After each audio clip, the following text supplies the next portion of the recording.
Nangampanya kahapon sa iba't ibang probinsya sa Luzon, Visayas at Mindanao ang ilang kandidato sa pagka-presidente at vice-presidente.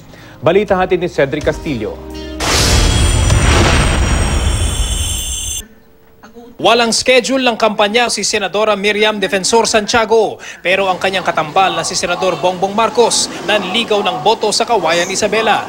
Sinuspindi naman ang klase sa isang eskwelahan sa Lanao del Norte para sa proclamation rally ng United Nationalist Alliance sa pangunguna ng pambato nitong si Vice President Jejo Marbinay. Hindi niya kasama ang katambal na si Senador Gringo Honasan na hindi nangampanya dahil kansilado ang pasok. Magkakaroon na lang daw ng kapalit na klase sa Sabado. Sa talumpati ni Binay, nangako siyang magkakaroon ng Malacanang sa Mindanao sakaling siya ang manalo sa eleksyon. Maglalagay din po ako ng Malacanang dito sa Mindanao para matulungan ko po lahat ng problema ninyo. Dito ako mag-opisina sa Mindanao sapagkat papantayan ko na ang mga local governments will experience the true meaning of decentralization and devolution. Si Davao City Mayor Rodrigo Duterte, panauhing bandangal sa isang pulong ng Rotary Club sa La Union. Muling binigyang diin ng alkalde na lalabanan niya ang korupsyon at handa rin daw siyang patawarin ang sinumang babaril sa mga tiwali. Sa isang panayam naman, kinastigo ng PDP laban presidential candidate ang umano'y pagbiyahe ni Mar Rojas sa eroplanong hindi umano nagbabayad ng buwis. Yung mga eroplano ni Eric Gutierrez, bingko kay Mar, hindi nagbayad dyan baski piso. Mayor, Tax exempt lahat yung eroplano ginagamit niya. Mariin itong itinanggi ng tagapagsalita ng Daang Matuwid Koalisyon na si Congressman Barry Gutierrez. Hindi raw gumamit si Rojas ng eroplano ng kaibigang si Eric Gutierrez. Ayon pa sa kampo ni Rojas, nagrenta sila ng isang pribadong eroplano mula sa aviation company na Air One.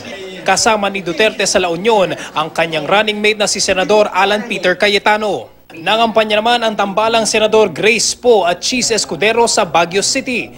Bumisita si Poe sa isang palengke, hinandugan din ang isang katutubong sayaw si Poe. Guest speakers ang magkatambal sa Ibaloy Day celebration sa Burnham Park, kung saan magdaraos din sila ng isang political rally.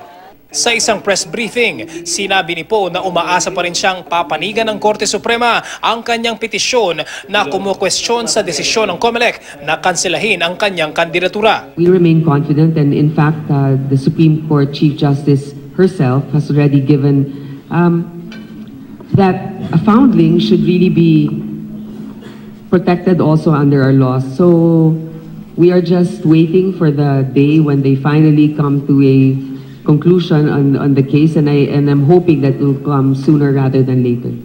Sa Bulacan, nakabilang sa mga probinsyang mayaman sa boto, nanuyo ng mga botante ang pambato ng Liberal Party na sina Mar Rojas at Congresswoman Leni Robredo. Nakipagdialogo rin si Rojas sa mga magsasakang apektado ng tagtuyot. Hiningi rin ng Pangulong Aquino ang suporta ng mga Bulakenyo para sa tambalang Rojas-Robredo. Sino ba talaga ang magdadala sa atin sa pagpapatuloy ng pagbabago nakikita na po natin? Nararamdaman na natin, napapakinabangan na natin. Ito ho yata hindi panahong sumugal at magdasal ng sana matsambahan natin yung tama. Hindi naman tayo ang nangunguna sa mga survey. Bakit lahat ng kandidato parang isa lang parate ang nakikita? Pinag-iisipan ko to. At isa lang ang sagot na nakikita ko.